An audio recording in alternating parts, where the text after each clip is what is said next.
আল্লাহর হাবিব রাহমাতুল লিল আলামিন দূরের থেকে তাকায় দেখলো যুবক মানুষ চেহারা ক্ষুধার যন্ত্রণায় ফ্যাকাশ হয়ে গেছে, মাথার চুলগুলা ধুলা বালুতে উল্টা পাল্টা হয়ে গেছে, পরনের মধ্যে কোনো কাপড় নাই, ছোট্ট একটা কাপড় তার পরনের মধ্যে পেছানো, পরনের মধ্যে পেছানো।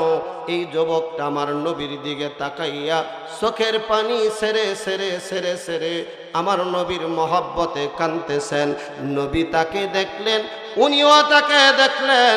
যুবক ডাক দিয়া বলে, হ্যাঁ দুনিয়ার মানুষ, ওয়াল্লাহি আল্লাহর কসম করে বলি, ওয়াল্লাহি আল্লাহর কসম করে বলি, ওয়াল্লাহি আল্লাহর কসম করে বলি, আমি ঘর সাল্লাম, বাড়ি সাল্লাম, সম্পদ সাল্লাম, দেশের মায়া সাল্লাম, পরনের কাপড়গুলা, পরনের লুঙ্গি ছেড়ে যত কষ্ট পেয়েছি, যত দুঃখ পেয়েছি, এত দূর রাস্তা হেঁটে হেঁটে এসে যত দুঃখ যন্ত্রণা আমার মনের মধ্যে জমেছিল, আল্লাহর হাবিব রাহমাতুল লিল আলামিন নবীজির পবিত্র চেহারা মোবারকটা একটা নজর দেখার সাথে সাথে, একটা নজর দেখার সাথে সাথে নবীজির চেহারা মোবারক, আনজুর হালানা ইয়া রাসূলুল্লাহ, নবীজির চেহারা মোবারক একটা নজর দেখার সাথে সাথে আমার সমস্ত দুঃখ জ্বালা যন্ত্রণা আমার হৃদয়ের থেকে দূর হয়ে আমার অন্তরের মধ্যে রহমত চলে আসলো। জোরে জোরে বলেন আল্লাহু আকবার,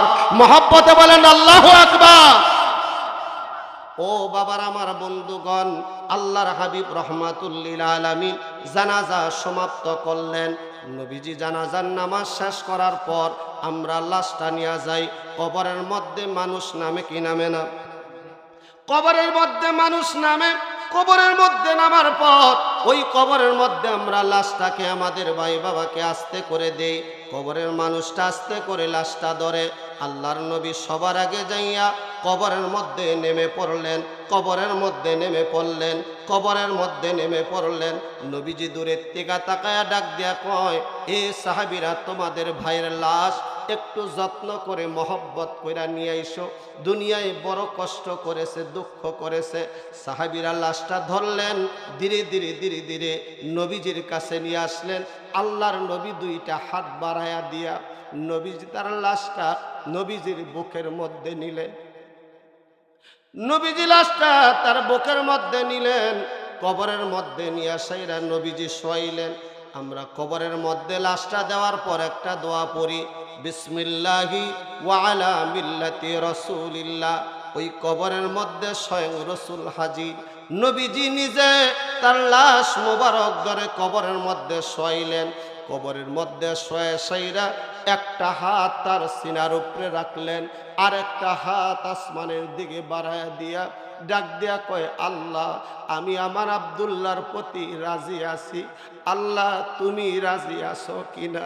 এইটা বলার সাথে সাথে আশেপাশে যত সাহাবীরা ছিলেন সবাই এমন জোরে একটা চিৎকার দিলেন, হাইরে কপাল, হাইরে ভাগ্য, আজকে আব্দুল্লাহর লাশটা না হইয়া যদি আমার লাশ হইতো। যেই লাশের জামিনদার আল্লাহর হাবিব রাহমাতুল লিল আলামিন নবী নিজে হয়ে গেছে, ওর কপালটা কত ভালো, কপালটা কত ভালো। আল্লাহর নবী তার জন্য দোয়া করে দিলেন। আল্লাহু আকবার বলেন। নবীজি দোয়া করে তার জন্য জামিনদার হয়ে তাকে সুন্দরভাবে কবরস্থ করে দিয়ে আসলেন।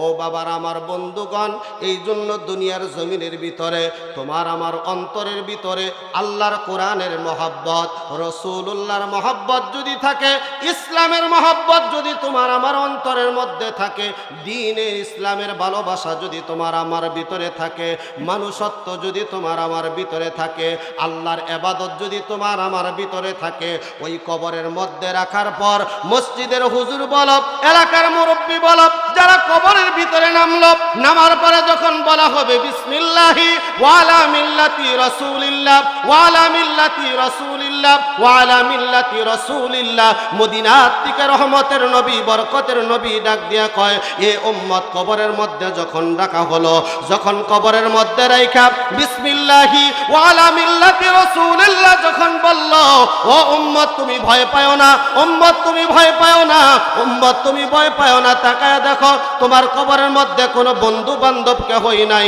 একটু তাকায়া দেখো ওই কবরের মধ্যে আমি নবী তার সাথী আছি, আমি নবী তোমার সাথী আছি। জোরে জোরে বলেন না মারহাবা। ওই নবীকে দরকার আছে না নাই? জোরে বলেন দরকার আছে না নাই? আর আল্লাহ রাব্বুল আলামিন আল্লাহ তাআলা ডাক দিয়া বলেন বিসমিল্লাহির রহমানির, একটু পড়েন বিসমিল্লাহটা, বিসমিল্লাহির রহমানির ওয়া ইন তাউদ্দু নি'মাতাল্লাহি লা তুহসুহা।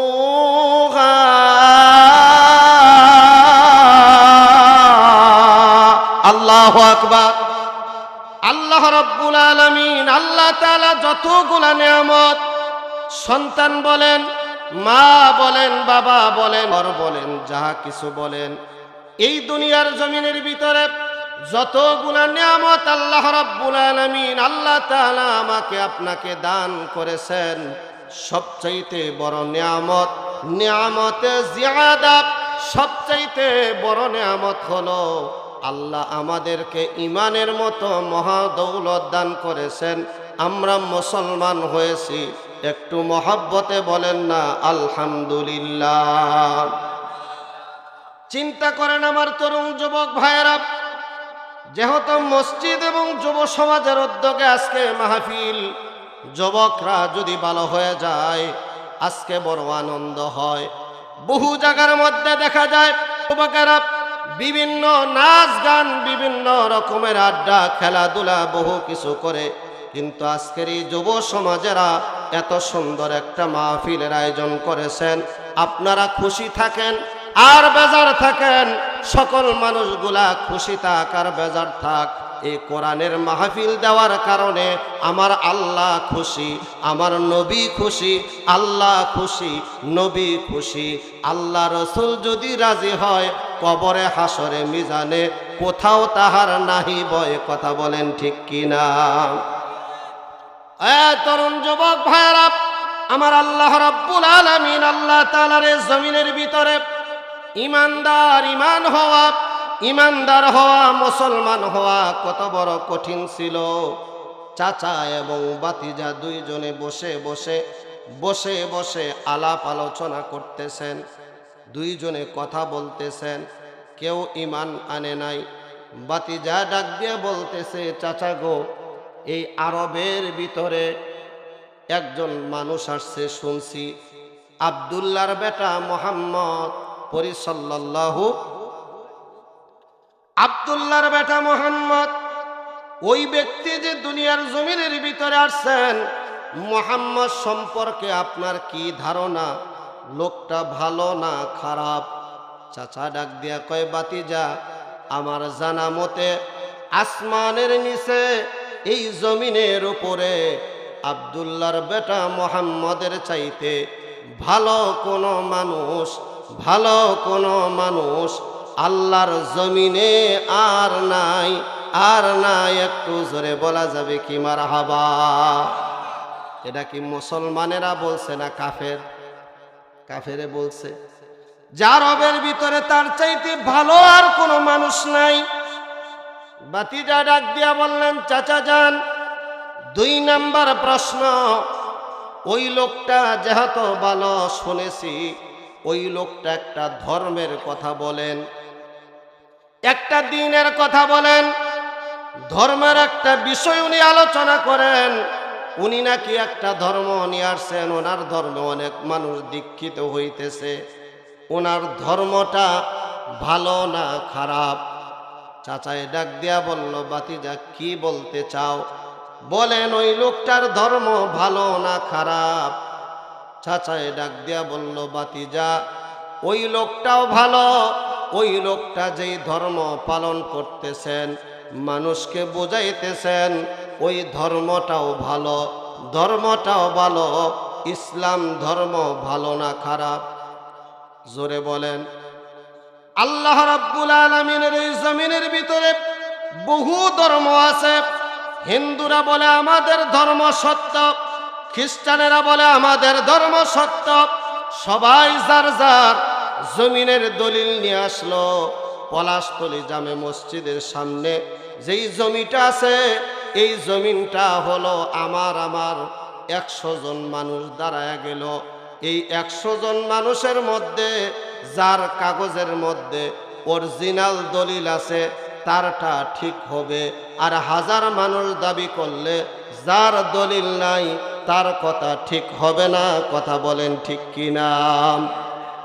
সকল মানুষগুলা বলল আমাদের ধর্ম ভালো, আমাদের ধর্ম সত্য ধর্ম, আমাদের ধর্ম প্রকৃত ধর্ম।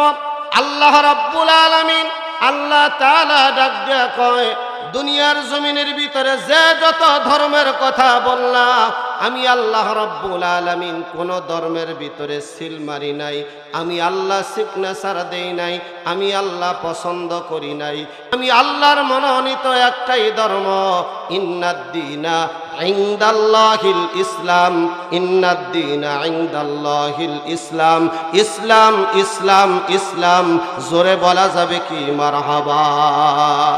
ইসলাম ধর্ম হলো সত্য ধর্ম, ইসলাম ধর্ম হলো সঠিক ধর্ম। তাই আজকে তামাম বিশ্বের বুকে মুসলমানদেরকে দেখে দেখে আল্লাহর কোরআনকে রিচার্জ করে, নবীজির হাদিসকে রিচার্জ করে, বহু ইহুদি খ্রিস্টান নাসারারা পর্যন্ত ইসলাম ধর্ম গ্রহণ করতেছেন। জোরে বলা যাবে কি আল্লাহু আকবার? দুইজন মিলে কথা হইতেছে। এবার ডাক দিয়া বললেন যে আল্লাহ রাব্বুল আলামিন, আল্লাহ সুবহানাহু ওয়া তাআলা দুনিয়ার জমিনের ভিতরে এত বড় নিয়ামত আমাদের দান করেছেন। বাতিজা ডাক দিয়া বলল, লোকটা যদি ভালো হয়, লোকের ধর্মটাও যদি, তার আলোচনাটা যদিও সত্য হয়, তাহলে চলেন আমরা কেন আমাদের এই ধর্মে থাকব, যেটার কোনো সত্যতা নাই, যেটার মধ্যে কোনো নিশ্চয়তা নাই। চলেন আমরা দুইজনে মিলিয়া ওই মুহাম্মাদের ধর্মটা গ্রহণ করি, মুহাম্মাদের ধর্মটা গ্রহণ করি, মুহাম্মাদের ধর্মটা গ্রহণ করি। চাচা ডাক দিয়া বলল, বাতিজারে, যেই কথা তুমি একবার মুখ দিয়া বলেছো, যেই কথা তুমি উচ্চারণ করেছো, আজকে থেকে সাবধান করে দিলাম, ওই কথা যদি দ্বিতীয়বার আবার মুখের মধ্যে আনো, শাস্তি হবে, বড় শাস্তি তোমার পেতে হবে। কয় চাচা কি শাস্তি পেতে হবে? কয় দুনিয়ার জমিনে তোমার সাথে আমার সাথে আর কোনো সম্পর্ক থাকবে না।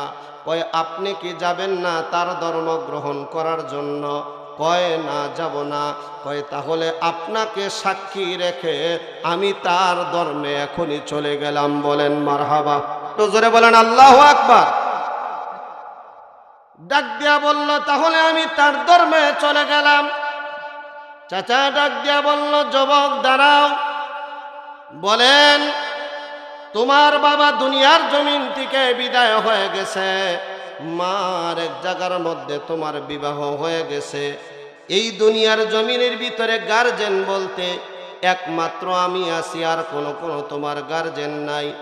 তুমি যদি ইসলাম ধর্ম গ্রহণ করো, এই যে বড় বড় পাহাড়, তোমার বাড়িতে এত সুন্দর বিল্ডিং, হাজার হাজার লক্ষ লক্ষ টাকার উট, দুম্বা, গরু, ছাগল যাহা কিছু আছে, টাকা পয়সা, ধন দৌলত, গাড়ি বাড়ি সব কিছু ছেড়ে তারপরে যাইতে হবে। ডাক দিয়া কয়, চাচা এমন ধর্মের মজা আমার ভিতরে লেগে গেছে, আমার টাকারও দরকার নাই, পয়সারও দরকার নাই, জমি জমারও দরকার নাই, আমার লক্ষ টাকার সম্পদের পিছনে লাথি দিয়ে আমি চলে গেলাম আল্লাহর নবীর কদম মোবারকে। জোরে কোন আল্লাহু আকবার। মহব্বতে চিৎকার মেরে বলেন আল্লাহু আকবার। ইমানের বলে হও বলিয়ান, তবে উড়িবে আকাশে বিজয় নিশান। এ যুবক ভাইয়ের, আমার বন্ধুগণ, এই যুবক ডাক দিয়া যখন বলল, যখন বাহির হয়ে যাইতেছে, ডাক দিয়া বলল, চাচা যান, তাহলে আমি বিদায় হয়ে যাই। যখন বাহির হয়ে যাবেন, পোশাক পরিহিত 18 বছরের তরুণ যুবক যৌবনে তার টকবক করা যৌবনে ভরা, যখন বাড়ির থেকে বাহির হয়ে যাবেন এমন মুহূর্তে চাচা ডাক দিয়া বলল, ভাতিজা দাঁড়াও, তুমি যে এত সুন্দর পোশাক পরে বাড়ির থেকে বাহির হয়ে যাইতেছ, তোমার মাথার থেকে নিয়ে পায়ের তলা পর্যন্ত এত সুন্দর জুতা, এত সুন্দর তোমার গায়ের জামা, এত সুন্দর তোমার পরনের জামা, এগুলা সবগুলা আমি নিজে কিনে দিয়েছি। আজকের থেকে তোমার সাথে আমার সাথে কোনো সম্পর্ক নাই। যখন তুমি বাহির হয়ে যাইতেছ এই গায়ের জামাগুলা খুলে দিয়ে যাও, গায়ের জামাগুলা খুলে দিয়ে যাও। চোখের পানি ছেড়ে যুবক ডাক দিয়া বলে, চাচা, লক্ষ লক্ষ কোটি কোটি টাকার সম্পদ ছাড়তে পারলাম, সাধারণ এই গায়ের পোশাক খুলতে পারবো না। সাথে সাথে পরনে যেই জামাগুলা ছিল সমস্ত জামাগুলা টান দিয়ে খুলে দিলেন, টান দিয়ে খুলে দিলেন। একটু ডান হাত তুলে মহব্বতে বলেন না আল্লাহু আকবার। মহব্বতে চিৎকার মেরে বলো যুবক ভাইয়েরা, আল্লাহু আকবার। আমার বন্ধুগণ, বাবারা, যখন যুবক সমস্ত কাপড় পোশাক গুলা খুলে দিলেন, শুধু পরনের মধ্যে একটা পোশাক তার পরিহিত, এমন মুহূর্তে যখন ওই পোশাকটা পরে বাহির হয়ে যাবেন এমন সময় ডাক দিয়া বলল, ও বাবা, তোমার পরনে যেই পোশাকগুলা ছিল জামাগুলা খুলে দিলা, তোমার পরনে যেই লুঙ্গিটা আছে এটা তুমি খুলে দিয়া যাও। ডাক দিয়া কয়, চাচা, এত সুন্দর বাড়িঘর ছিল আপনি নিয়েছেন, কোনো কষ্ট পাই নাই। এত কোটি কোটি টাকার সম্পদ আপনি নিয়ে নিছেন, আমার মনে কোনো দুঃখ নাই। আপনি আমার গরু, উট, দুম্বা, ছাগল যা কিছু ছিল সব কিছুর থেকে বঞ্চিত করেছেন, গায়ের জামাগুলাও খুলে নিয়েছেন। আমি একজন যুবক মানুষ, আমি কোথায় যাব, কিভাবে যাব? আপাতত আমার পরনের এই কাপড়টুকু আপনার কাছে ভিক্ষা চাই। ডাক দিয়া কয়, তোমার সাথে আমার সাথে কোনো সম্পর্ক নাই। যদি বাড়ির থেকে বাহির হইয়া যাইতে চাও, ইসলাম ধর্ম যদি গ্রহণ করতে চাও, পরনের জামাটা পর্যন্ত খুলে দিতে হবে। যুবক সঙ্গে সঙ্গে চোখের পানি ছেড়ে দিয়ে আল্লাহু আকবার বলে, রহমাতুল লিল আলামিন নবীজির মহব্বত অন্তরের মধ্যে নিয়ে যুবক তার পরনের লুঙ্গিটাও খুলে দিছে। আল্লাহু আকবার বলেন, মহব্বতে বলেন আল্লাহু আকবার। পরনের লুঙ্গিটা পর্যন্ত খুলে দিলেন। পরনের লুঙ্গিটা খুলে দিয়ে যুবক মানুষ উলঙ্গ অবস্থায় বাড়ির থেকে বাহির হয়ে গেলেন।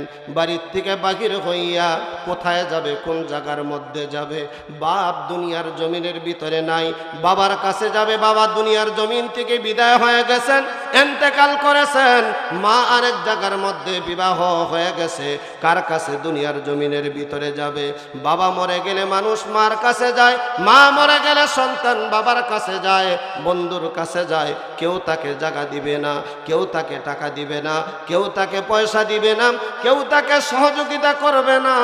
একবার যুবকটা চিন্তা করলেন, আমার মা তো দুনিয়ার জমিনের ভিতরে জীবিত আছে, একটু যায় দেখি মা আমাকে সহযোগিতা করে কিনা। চোখের পানি নিয়ে কানতে কানতে কানতে কানতে ধীরে ধীরে ধীরে ধীরে ধীরে ধীরে চলে গেলেন মায়ের দরজায়। মার দরজায় যাইয়া ডাক দিছে, মা, ও মা, একটু দরজা খোলো। কে? ও মা, তোমার কলিজার টুকরা সন্তান, যাকে তুমি 10 মাস 10 দিন গর্ভে ধারণ করেছো, তোমার সন্তান আজকে তোমার ঘরের দরজার মধ্যে উজ্জা দাঁড়ানো। ডাক দিয়া বললেন, যখন দরজাটা খুলছেন, দরজাটা খোলার সঙ্গে সঙ্গে দেখা গেল যুবক সন্তান উলঙ্গ অবস্থায় দাঁড়ায় গেছে। মা চোখের মধ্যে হাত দিলেন, হাত দিয়া ডাক দিয়া কয়, বাবা, তোমার তো সম্পদের অভাব নাই, টাকার অভাব নাই, পয়সার অভাব নাই, জমি জমার অভাব নাই, অজস্র সম্পদ তোমার জন্য রেখে দেওয়া হয়েছে। আজকে কেন তোমার পরনের মধ্যে কাপড় পর্যন্ত নাই? কেন তোমার এই অবস্থা? বাবা, তুমি আমার কাছে কেন আসছো? কি চাও? ডাক দিয়া কয়, ঘটনা পরে বলবো, আগে আমাকে একটু কাপড় দাও, আমার লজ্জাস্থানটুকু ডাকি। মার কাছে ছিল একটা কম্বল, সাথে সাথে ঢেল দিয়া দিলেন তার কলিজার টুকরা সন্তানকে। সন্তান তার লজ্জাস্থানটুকু ডাকলেন। ডাকার পরে আমার মা ওই সন্তানটাকে জিজ্ঞাসা করলো, বাবা, এবার বলো তোমার কি হয়েছে? ডাক দিয়া বলল, মা তুমি তো জানো আরবের বুকে এমন একজন মানুষ আসছে, উনি আব্দুল্লাহর বেটা মোহাম্মদ, উনি সত্য না মিথ্যা? ওই নবীজির ধর্ম আমি গ্রহণ করার কারণে, নবীজিকে সাপোর্ট করার কারণে, নবীজির ধর্মটা গ্রহণ করার কারণে চাচা আমাকে সম্পদ থেকে বঞ্চিত করেছে, আমার গায়ের কাপড়গুলা খুলে নিয়েছে। মাগো, আমার পরনের লুঙ্গিটা আমার চাচা আমারে দেয় নাই, আমার পরনের লুঙ্গিটা পর্যন্ত আমাকে দেয় নাই। মা, আমি তোমার কাছে একটু জায়গা চাই, একটু সময় চাই। মা ডাক দিয়া বলল, বাবারে, তুমি যেহেতু আমাদের ধর্মের থেকে বাহির হয়ে গেছো, তাহলে তোমার সাথে আমার সাথেও কোনো সম্পর্ক নাই। যুবক ডাক দিয়া বলল, এমন নবীরে আমি আমার হৃদয়ের মধ্যে জায়গা দিছি, সম্পদ ছাড়ছি, ঘর ছাড়ছি, বাড়ি ছাড়ছি, বাবা দুনিয়ার জমিনের ভিতরে নাই। আমি মা আজকে তোমার থেকে বিদায় হয়ে গেলাম, আমি আমার রহমতের নবীর চাই, ইসলাম ধর্ম ছাড়া আমার কোনো উপায় নাই। জোরে বলেন আল্লাহু আকবার। মহব্বতে বলেন না ইয়া রাসূলুল্লাহ, একটু মহব্বতে বলেন না ইয়া রাসূলুল্লাহ। আল্লাহর হাবিব রাহমাতুল লিল আলামিন নবীজি বলেছেন, লা ইউমিনু আহাদুকুম হাত্তা কুনা আহাব্বা ইলাইহি মিন ওয়ালিদিহি ওয়া ওয়ালাদিহি ওয়ান নাসি আজমাইন, ওয়ান নাসি আজমাইন। ততক্ষণ পর্যন্ত মুমিন হইতে পারবা না, ইমানদার হইতে পারবা না, মুমিন হইতে পারবা না, যতক্ষণ পর্যন্ত তোমার বিবি, তোমার সন্তান, তোমার ঘরবাড়ি, তোমার জমি জমা জমিদারি এবং নিজের মা বাবা, নিজের জীবনের জানের চাইতেও যতক্ষণ পর্যন্ত বেশি মহব্বত আমার নবীকে না করবা, লা ইউমিনু, লা ইউমিনু, ততক্ষণ পর্যন্ত মুমিন হইতে পারবা না। আজকে আমার তরুণ যুবক ভাইরা, আল্লাহ রাব্বুল আলামিনের নবীর মহব্বতে, আল্লাহর কোরআনের মহব্বতে যারা আজকের এই যুব সমাজেরা এত সুন্দর একটা মাহফিলের আয়োজন করেছে শাবানের চাঁদে, যেই চাঁদটা হলো আমাদের জন্য অত্যন্ত গুরুত্বপূর্ণ একটা চাঁদ, যেই রাতের ভিতরে আল্লাহ রাব্বুল আলামিন আমাদেরকে এত নিয়ামত দান করেছেন। এই পবিত্র মাসের বরকতময় যুব সমাজের এই মাহফিলের উসিলায় প্রত্যেকটা যুবককে আল্লাহর রাসূলের আশিক হিসাবে, কোরআনের সৈনিক হিসাবে আল্লাহ কবুল করুক। মহব্বতে বলেন আমিন, আবার বলেন আমিন, মহব্বতে বলেন আল্লাহুম্মা আমিন। আল্লাহ প্রত্যেকটা যুবক ভাইদেরকে কবুল করো। ও যুবক ভাইয়েরা, পর্দার অন্তরালের মা বোনেরা, এই যুবক মার কাছ থেকে বিদায় হয়ে গেলেন, পরনের মধ্যে কোনো কাপড় নাই, সুন্দর শুধু একটু লজ্জাস্থানটুকু দেখেছেন। এই অল্প কাপড় নিয়ে পেটের মধ্যে প্রচণ্ড ক্ষুধা নিয়ে হাঁটা শুরু করলেন। রাস্তা দিয়ে ধীরে ধীরে যায়, চোখের পানিগুলা টপ টপ করে পড়ে। বন্ধু বান্ধব কেহ নাই, ভালোবাসার কোনো মানুষ দুনিয়ার জমিনের ভিতরে নাই। মনের মধ্যে হাজারো ব্যথা, চোখের মধ্যে পানি নিয়ে মদিনার পথে রওনা করলেন। রাস্তা দিয়ে দুই পাশ দিয়ে হেঁটে হেঁটে যায়, চোখের পানি ছেড়ে ছেড়ে কান্দে, ইয়া রাসূলুল্লাহ, ইয়া হাবিবাল্লাহ, ওগো রহমতের নবী, বরকতের নবী, কখন আপনাকে দেখতে পারবো একটা নজর, কখন আপনাকে দেখতে পারবো একটা নজর। চোখের পানি ছেড়ে কানতে কানতে কানতে কানতে, ক্ষুধার জ্বালা নিয়ে, মনের মধ্যে হাজারো বেদনা নিয়ে ধীরে ধীরে যাইতে যাইতে যাইতে যাইতে আমার নবীজির কাছে যায় পৌঁছায় গেলেন। জোরে বলেন মারহাবা। নবী রাহমাতুল লিল আলামিন নবীজির কাছে যখন যায় পৌঁছায় গেলেন, আল্লাহর হাবিব রাহমাতুল লিল আলামিন দূরের থেকে তাকায় দেখলো যুবক মানুষ, চেহারা ক্ষুধার যন্ত্রণায় ফ্যাকাশ হয়ে গেছে, মাথার চুলগুলা ধুলা বালুতে উল্টা পাল্টা হয়ে গেছে, পরনের মধ্যে কোনো কাপড় নাই, ছোট্ট একটা কাপড় তার পরনের মধ্যে পেছানো, পরনের মধ্যে পেছানো। এই যুবকটা আমার নবীর দিকে তাকাইয়া চোখের পানি সেরে সেরে সেরে সেরে আমার নবীর মহব্বতে কাঁদতেছেন। নবী তাকে দেখলেন, উনিও তাকে দেখলেন। যুবক ডাক দিয়া বলে, হ্যাঁ দুনিয়ার মানুষ, ওয়াল্লাহি আল্লাহর কসম করে বলি, ওয়াল্লাহি আল্লাহর কসম করে বলি, ওয়াল্লাহি আল্লাহর কসম করে বলি, আমি ঘর সাল্লাম, বাড়ি সাল্লাম, সম্পদ সাল্লাম, দেশের মায়া সাল্লাম, পরনের কাপড়গুলা, পরনের লুঙ্গি ছেড়ে যত কষ্ট পেয়েছি, যত দুঃখ পেয়েছি, এত দূর রাস্তা হেঁটে হেঁটে এসে যত দুঃখ যন্ত্রণা আমার মনের মধ্যে জমেছিল, আল্লাহর হাবিব রহমাতুল্লিল আলামিন নবীজির পবিত্র চেহারা মোবারকটা একটা নজর দেখার সাথে সাথে, একটা নজর দেখার সাথে সাথে নবীজির চেহারা মোবারক, আনজুর হালানা ইয়া রাসূলুল্লাহ, নবীজির চেহারা মোবারক একটা নজর দেখার সাথে সাথে আমার সমস্ত দুঃখ জ্বালা যন্ত্রণা আমার হৃদয়ের থেকে দূর হয়ে আমার অন্তরের মধ্যে রহমত চলে আসলো। জোরে জোরে বলেন আল্লাহু আকবার, মহব্বতে বলেন আল্লাহু আকবার। সবকিছু ছেড়ে দি যখন আমি রসুল পাইলাম, তখন আর আমার মধ্যে কোনো দুঃখ রইল না, আমার মধ্যে কোনো অশান্তি রইল না। আল্লাহর হাবিব রহমাতুল্লিল আলামিন নবীজি আমাকে ডাক দিলেন, আয় যুবক আয়, আয় আমার কাছে আয়। আল্লাহর হাবিব রহমাতুল্লিল আলামিন নবীজি তাকে ডাকলেন। নবীজির কাছে যখন যায় বসলেন, নবীজি তাকে ডাক দিয়া বলল, যুবক তোমার এই অবস্থা কেন? পরনে তোমার কাপড় নাই কেন? মুখটা এত শুকায় গেছে, মনে হইতেছে অনেক ক্ষুধার্ত। কি হয়েছে তুমি ঘটনাটা খুলে বলো। যুবক চোখের পানি ছেড়ে ছেড়ে আল্লাহর হাবিব রহমাতুল্লিল আলামিন নবীজির কাছে সমস্ত ঘটনাগুলা খুলে বললেন। নবীজির চোখ দিয়া টপ টপ করে পানি পড়তেছে। যুবক তার মনের আবেগ, মনের দুঃখের কথাগুলা বলতেছেন, আর যুবক কাঁদতেছেন। ডাক দিয়ে বলল, বাবা তোমার নাম কি?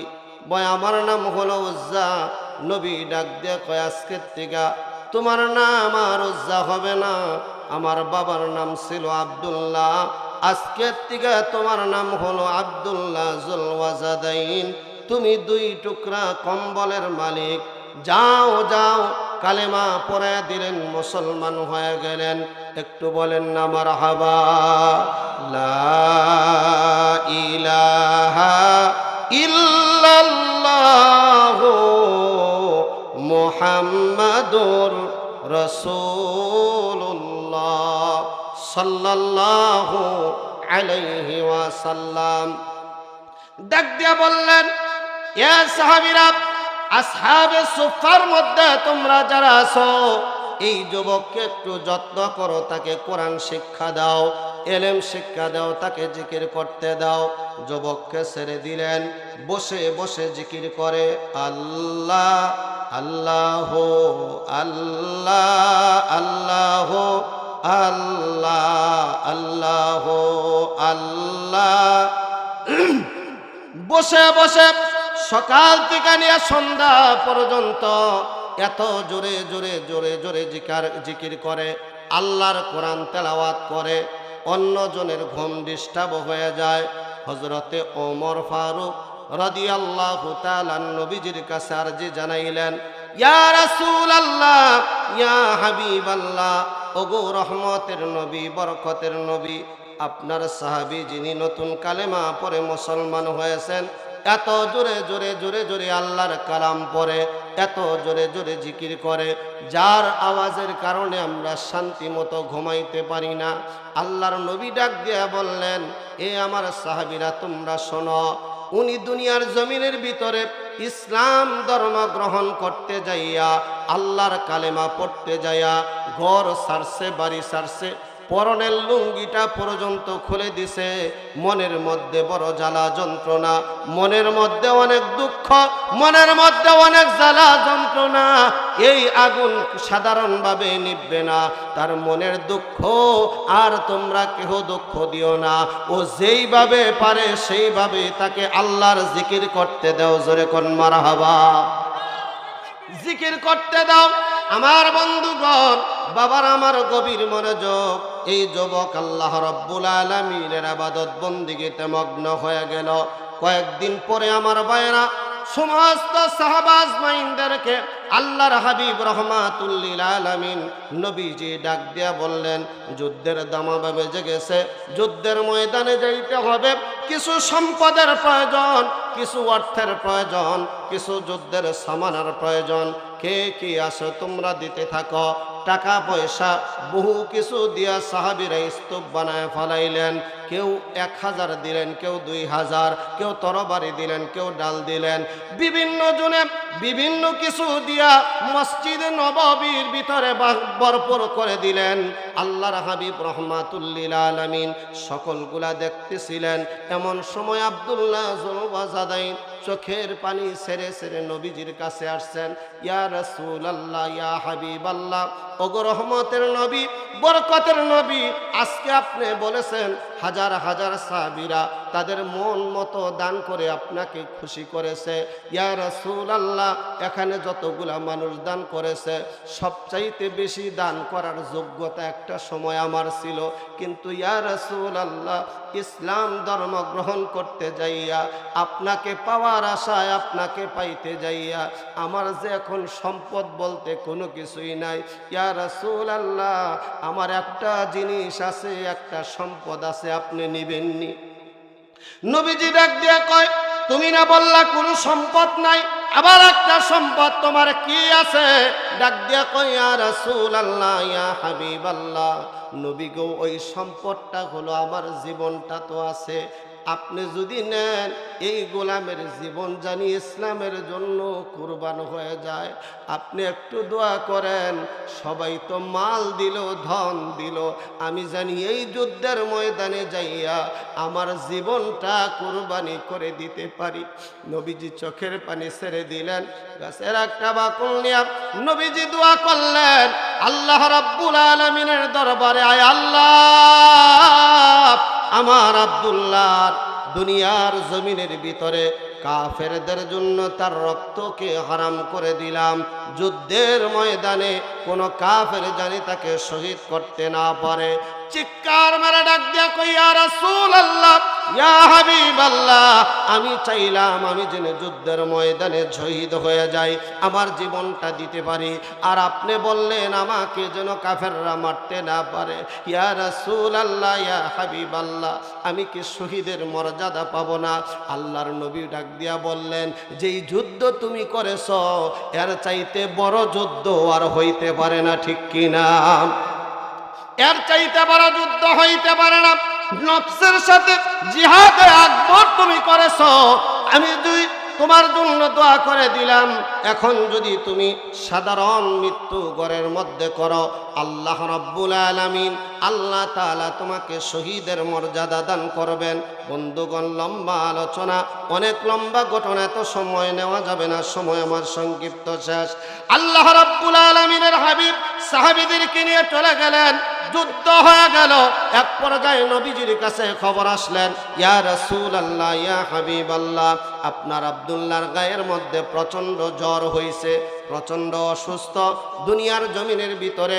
এরপরে হঠাৎ করে খবর আসলো, ইয়া রাসূলুল্লাহ, ইয়া হাবিবাল্লাহ, ওগো রহমতের নবী, বরকতের নবী, আপনার সাহাবী আব্দুল্লাহ দুনিয়ার জমিন থেকে বিদায় হয়ে গেছে। ইন্না লিল্লাহি ওয়া ইন্না ইলাইহি রাজিউন। কুল্লু নাফসিন যায়িকাতুল মউত। মরণ একদিন আমার হবে কি হবে না? জোরে বলেন, হবে কি হবে না?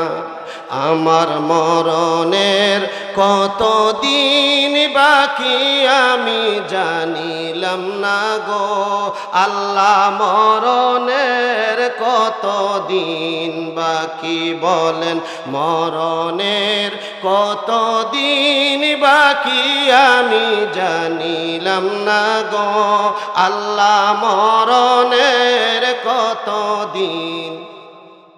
কানের গেল কর্ণতালি, চোখের গেল জ্যোতি, ঠিক কিনা? ওরে কানের গেল কর্ণতালি, চোখের গেল জ্যোতি, দাঁত নড়িল চুল পাকিল, বয়স হইল বাটি আমার জানিলাম না গো।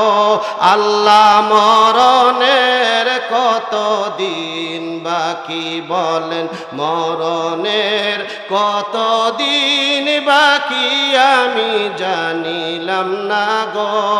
আল্লাহ মরণের কত দিন, হায়াত হইল হাতে বাইরে, মৌত হইল পায়ে, হায়রে হায়াত হইল হাতে আমার, মৌত হইল পায়ে।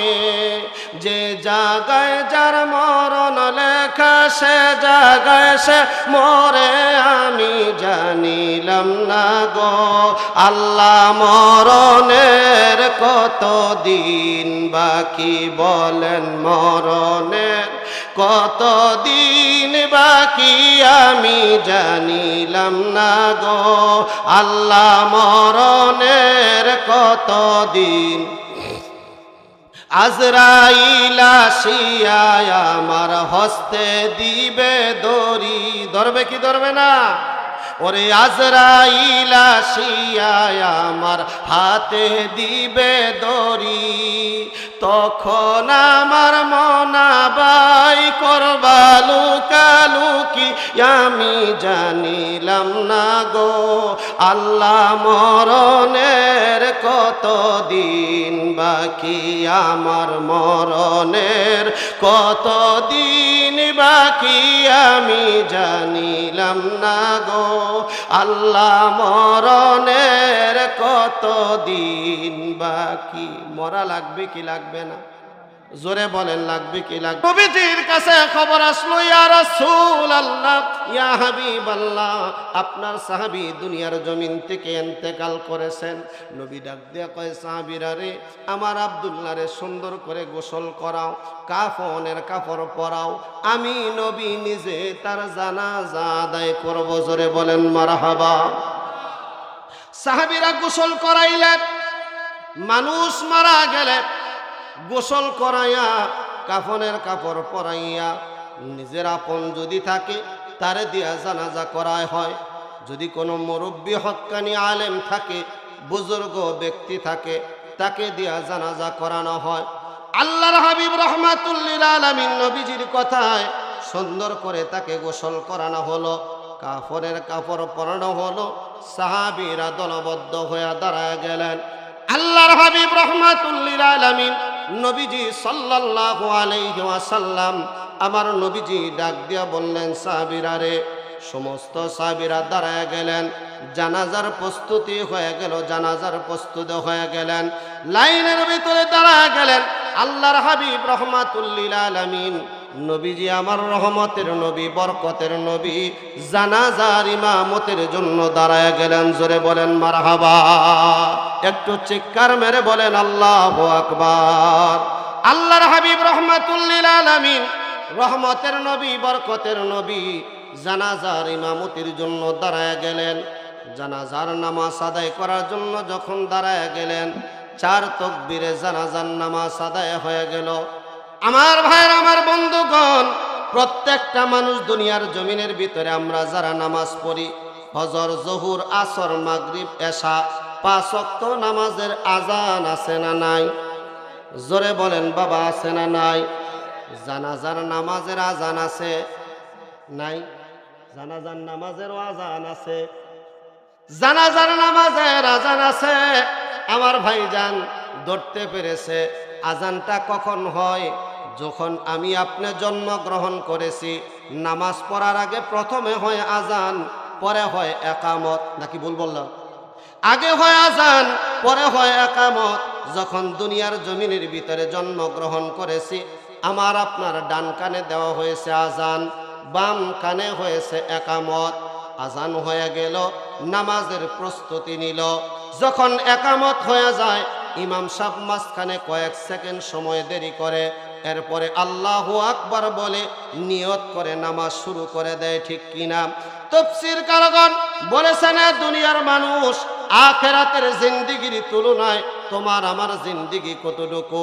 জন্মের পরে তোমার আজান হয়ে গেল, জন্মের পরে তোমার একামত হয়ে গেল, একামত এবং আজান দেওয়ার পর ইমাম সাহেব নিয়ত বাঁধার মাঝখানে যে কয়েক সেকেন্ড সময় শুধু দুনিয়ার জমিনের ভিতরে কয়েক সেকেন্ড সময় নামাজের সূরা কারা শুরু করার আগে যে দেরি করে, ওই আখিরাতের জিন্দেগির তুলনায় তোমার আমার এই দুনিয়ার জিন্দেগি হলো অতটুকু সময়।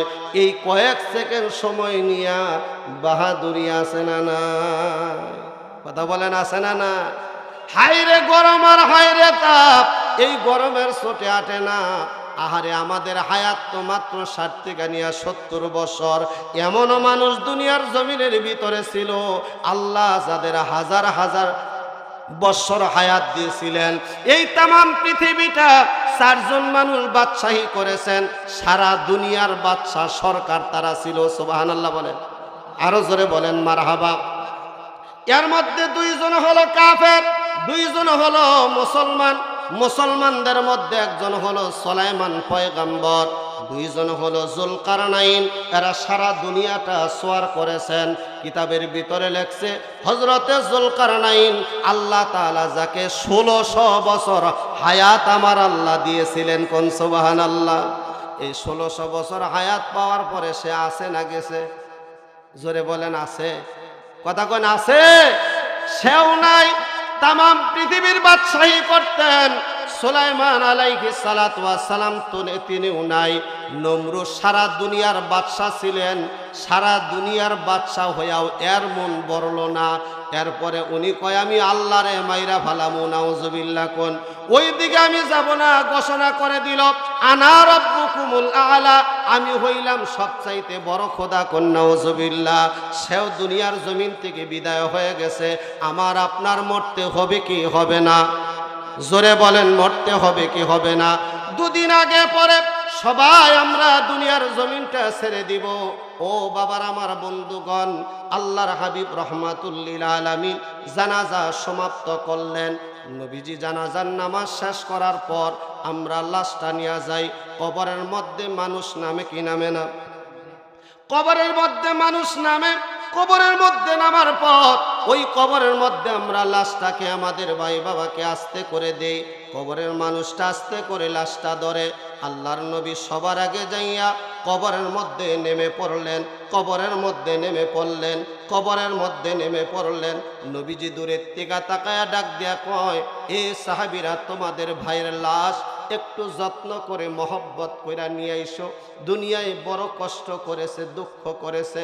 সাহাবীরা লাশটা ধরলেন, ধীরে ধীরে ধীরে ধীরে নবীজির কাছে নিয়ে আসলেন। আল্লাহর নবী 2টা হাত বাড়ায়া দিয়া নবীজি তার লাশটা নবীজির বুকের মধ্যে নিলেন। নবীজি লাশটা তার বুকের মধ্যে নিলেন, কবরের মধ্যে নিয়ে আসাইরা নবীজি শোয়াইলেন।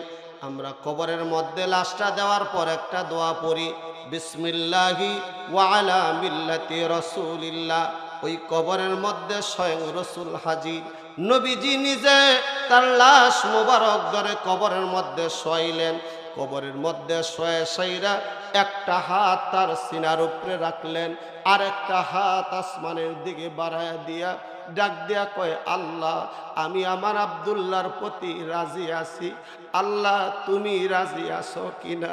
এইটা বলার সাথে সাথে আশেপাশে যত সাহাবীরা ছিলেন সবাই এমন জোরে একটা চিৎকার দিলেন, হাইরে কপাল, হাইরে ভাগ্য, আজকে আব্দুল্লাহর লাশটা না হইয়া যদি আমার লাশ হইতো।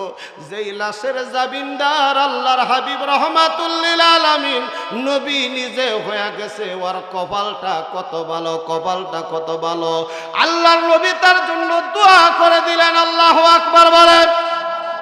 নবীজি দোয়া করে তার জন্য জামিনদার হয়ে তাকে সুন্দরভাবে কবরস্থ করে দিয়ে আসলেন।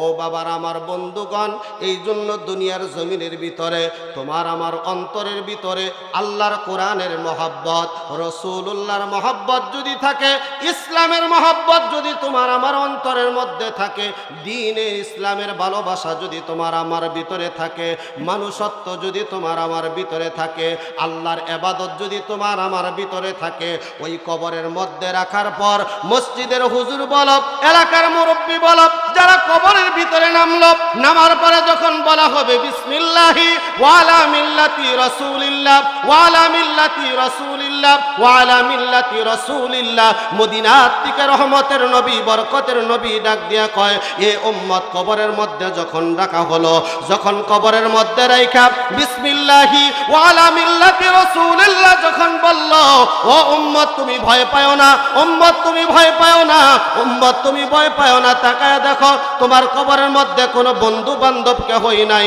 একটু তাকায়া দেখো ওই কবরের মধ্যে আমি নবী তার সাথে আছি, আমি নবী তোমার সাথে আছি। জোরে জোরে বলেন না মারহাবা। ওই নবীকে দরকার আছে না নাই? জোরে বলেন দরকার আছে না নাই? আপনি সব কিছু ছাড়তে পারেন, কিন্তু নবী ছাড়া কোনো গতি, জোরে বলেন গতি। ওই নবীর খাঁটি উম্মত হিসাবে আমাদের কবুল করুক, সকলে বলি না আমিন, সকলে মহব্বতে বলেন আমিন। ওই নবীর সুপারিশ যেন আল্লাহ আমাদের নসিব করে, ওই নবীজির দিদার আমাদের জন্য যেন নসিব হয়। আল্লাহর নবী দোয়া শেখায় গেলেন, আল্লাহুম্মা রযুকনা জিয়ারাতান নবী সাল্লাল্লাহু আলাইহি ওয়াসাল্লাম ফিদ দুনিয়া ওয়ারযুকনা শাফাআতাহু ইয়াউমাল কিয়ামা ওয়ারযুকনা শাফাআতাহু ইয়াউমাল কিয়ামা। নবীর শাফাত, কবরের মধ্যে নবীর দেখা কে কে পেতে চান? আল্লাহরে দুহাত তুলে মহব্বতে একবার দেখান। আল্লাহ কবুল করো, জোরে বলেন আল্লাহুম্মা আমিন, মহব্বতে বলেন আল্লাহুম্মা আমিন। আল্লাহ নবীজিরে স্বপ্নে যোগে এক নজর না দেখাইয়া আল্লাহ আমাদের কবর নিও না, ওই মক্কা মদিনা জিয়ারত সবার নসিব করে দাও, সকলে বলেন আমিন। হাত নামান, সকলে মহব্বতে বলেন আমিন।